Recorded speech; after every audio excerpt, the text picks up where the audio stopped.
Dia abu batang buruk na manuang nampak. Banyak ke buruk manuang. Saka itu pencarian gini.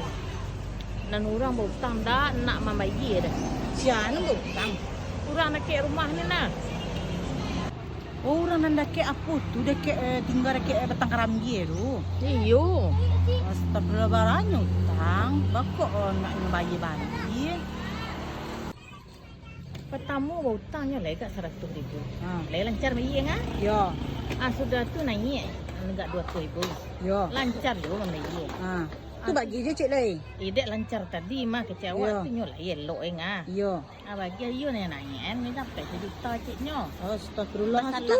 Pasal lewatnya dek lancar membayi mah.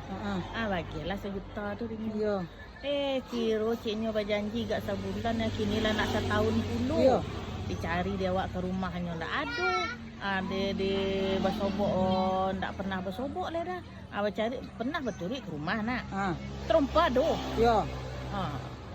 Pintunya kunci di dalam enggak? Diimbau-imbau dia awak. Dari mana? Ndak keluar-keluarnya tu. Aduh cara cik yang paling jitu. Biar orang membayar hutang. Mau ndak mau. Baca tu. Kau cara. Tungguannya dari subuhnya ndak keluarnya, ndak keluarnya. Kok mali makan kok hanya ndak keluar. Tungguannya dari subuh.